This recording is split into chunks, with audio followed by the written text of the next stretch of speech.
Nous devions remercier les autorités du Cameroun pour le travail qu'ils abattent en ce moment. Parce que, on ne va pas se mentir, les autorités du Cameroun sont en toute activité. Ils bossent tellement que ils nous font découvrir des choses dont nous n'étions pas au courant. Donc, on va envoyer les cœurs comme ça aux autorités du Cameroun, la TKC, pour le bienfait. Parce qu'arrêter un, déjà, c'est sauver quelques vies.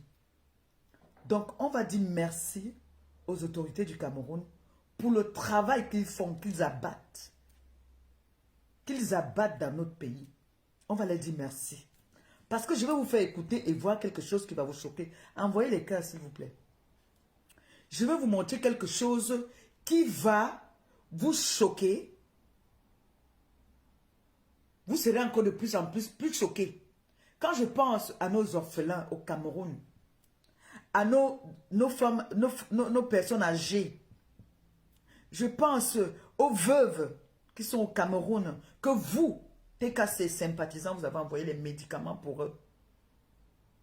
Je vous dis encore, vraiment merci de m'avoir utilisé pour faire du bien autour de moi et dans notre pays. Parce que ce que je vais vous montrer, vous allez être choqués. Imaginez le pauvre au Cameroun qui n'a pas d'argent pour aller à la pharmacie. Il va aller où?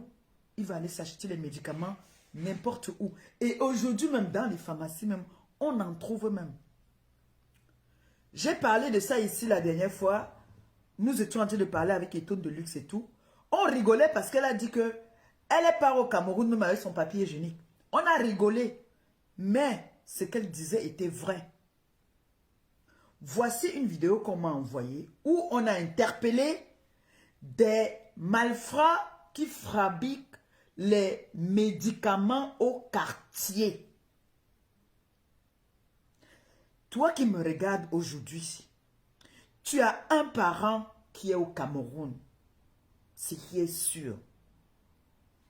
Parce que la TKC, les sympathisants de la TKC, sont dans les œuvres humanitaires. Donc, on a des orphelins, on a des personnes âgées, on a des femmes handicapées, on a des orphelins, on a les veuves. Et nous avons aussi des prisonniers. Tu peux venir, ton frère peut te dire que il est malade, il a le palu. Tu vas acheter les médicaments pour sauver ton frère. Au contraire, tu tues ton frère. Oui, écoutez ça. Et on va parler. Ceux qui veulent débattre vont venir. Pardon, on va débattre. C'est pour ça que je dis, on va remercier les autorités. Parce qu'ils nous montrent comment est-ce qu'ils sont en train d'abattre un travail, un nettoyage. Écoutez ça d'abord.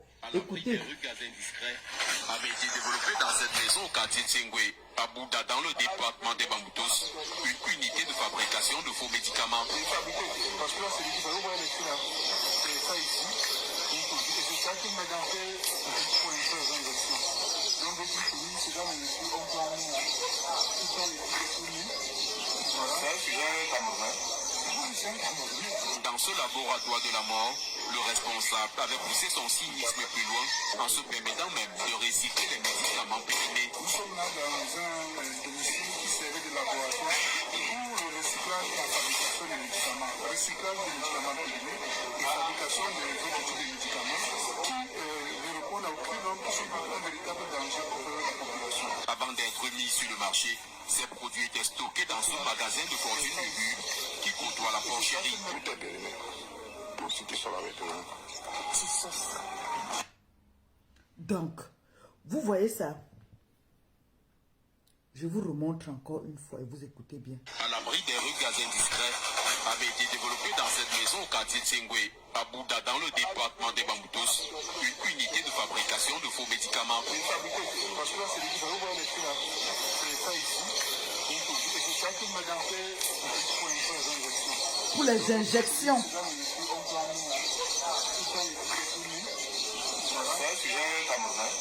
Oui, c'est un Camerounais. Dans ce laboratoire de la mort, le Laboratoire de la responsable mort. a poussé son cynisme plus loin en se permettant même de recycler les médicaments périmés. Nous sommes là dans un domicile qui servait de laboratoire pour le recyclage de la fabrication des médicaments. Recyclage des médicaments périmés et fabrication des autres types de médicaments qui ne répondent à aucun homme qui sont un véritable danger pour la population. Avant d'être mis sur le marché, ces produits étaient stockés dans ce magasin de fortune Ubu qui côtoie la porcherie. Tout est périmé.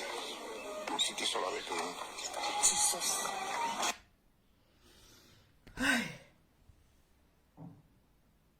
Vous entendez, on parle que injection. C'est grave. C'est très grave ça.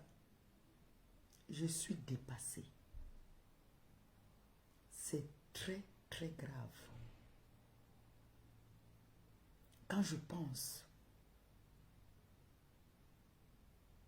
que nos familles vont acheter des médicaments, souvent quand ils n'ont pas de l'argent, ils envoient l'enfant, va chez Docta, parce que c'est les petits noms qu'on leur donne souvent au quartier, Docta. Mais je dis déjà mes respects aux autorités du Cameroun. Merci pour le bon travail que vous faites. Si vous pourriez même interdire la vente des médicaments dans la rue, comme je vois partout dans les rues là, il y a des coins où on vend des médicaments. Si on pouvait interdire ça, ça serait une très bonne chose. Les Camerounais peut-être ne vont pas beaucoup mourir comme ils meurent là. Parce que quelqu'un se lève, quand l'autre a mal à la tête, et prend 100 francs, va chez Docta. Vous vous imaginez le nombre de Camerounais qui meurent tous les jours à cause des gens comme ça là, des meurtriers. Ça, c'est des meurtriers. Ces gens-là, c'est des tueurs. Comment ils peuvent faire des faux médicaments? Pendant longtemps, on a accusé les Chinois. Maintenant, on pose la question, c'est un Camerounais. On dit que oui, c'est un Camerounais. Comment un Camerounais peut accepter tuer les Camerounais comme ça? Comment un Camerounais peut accepter tuer les Camerounais? Jusqu'à faire même, il y a même des injections dedans. Seigneur. Celui-là dort dans la nuit.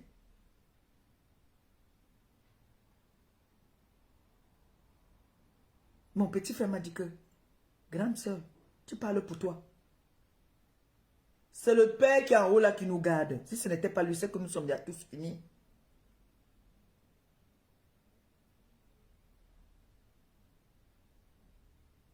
Aujourd'hui, mon petit frère, sa fille n'est plus là.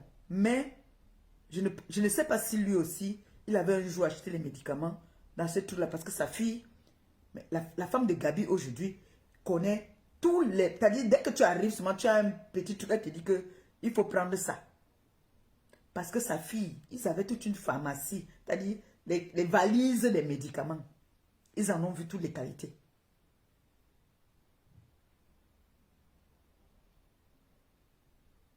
Vous ne faites que boire. Dès que tu demandes, tu entends seulement, j'entends sur mon oncle dit que je vais monter là en route chercher l'aspirine. L'aspirine qui part chercher, c'est l'aspirine qu'on a fabriquée derrière le quartier. Parfois, je le comprends aussi, parfois, ils n'ont pas d'argent. Mais il y a les médecines, la médecine traditionnelle que vous connaissez même mieux au pays. Il faut sensibiliser pour ce genre d'affaires que nos familles, on tue nos familles tous les jours. Si ce n'est pas la boisson frélatée, c'est les médicaments maintenant, des faux médicaments, jusqu'aux injections.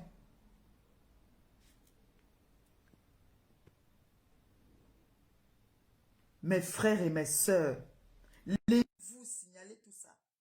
Les autorités arrêtent toutes ces personnes qui vendent les médicaments dans la rue là, qu'on casse tout ça, que ça n'existe plus.